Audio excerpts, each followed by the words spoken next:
SpaceX's troubles continue. You see, they've been doing these big tests of their Starship, this massive space vehicle, and Elon Musk keeps doing these test takeoffs of it. And the issue, it's a small issue, is that they keep blowing up, okay? And generally, I watched a lot of sci-fi movies. When the ship explodes, they rarely consider that a good thing. And it just keeps happening. Now, they had blown up basically like 9 of them or had major issues. So this weekend, they're gonna do the big 10th test, and that was a really important one, okay? Unfortunately, it didn't happen, okay? They actually scrubbed the launch of Starship after the months of mishaps, and that probably was the responsible thing to do, because I have to assume they believed it would explode if they tried to take off. And so they didn't. But that is a bigger issue than just for SpaceX, because like NASA expects that this thing is gonna be ready to start taking astronauts into space in like the next 2 years. And so far, it hasn't been able to do anything like that. And a lot of money is going into this, both our taxpayer money as well as the corporate money for Tesla, because each one of those prototypes that they set fire to costs hundreds of millions of dollars. And it's just sort of happened over and over again. Not to say that there's been no successes, they did their chopsticks thing and they caught one of the landers or whatever, but the ship itself keeps blowing up. And so that's causing problems for SpaceX, like when they go to potential investors and tell them that they believe SpaceX is worth $500 billion.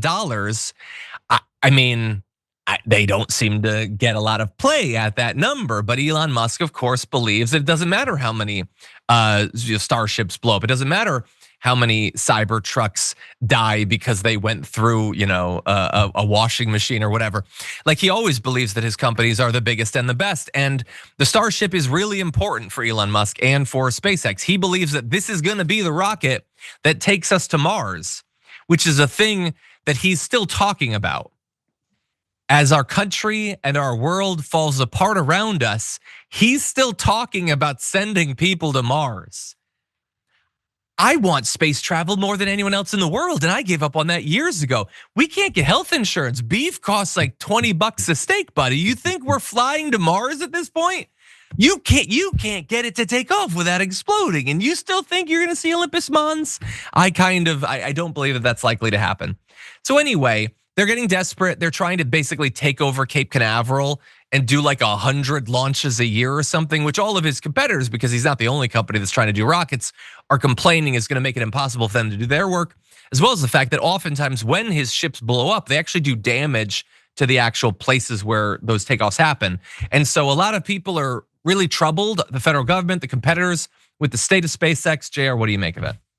Grown idiots destroying the world. That's how it works. And as we talked about it just a minute ago, the number of people that they're also killing with these policies, they don't care. They're like, well, whatever 12 of us that are left, then we'll make that space travel happen. Because also, what about the disaster that these launches and this destruction does to our planet? I mean, they drop debris over certain parts of the world that they just don't give a damn about. I believe Turks and Caicos, areas like that, they just don't care, because those humans don't matter. It's Elon Musk and his other rich billionaires. They're supposed to be the ones that go up to space, and just like the ones who went in the ocean and exploded too, all they care about is escaping the hellhole that they've created.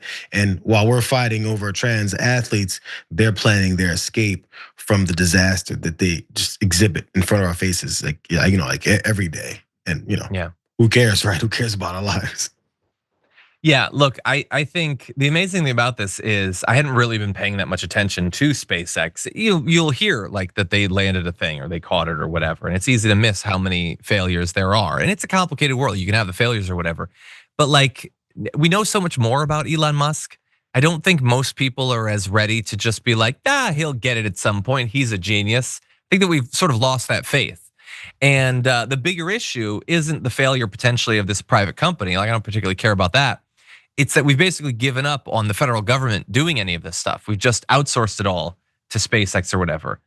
Well, but if they suck at it, then we can't afford to do that, because there are things we need these rockets for.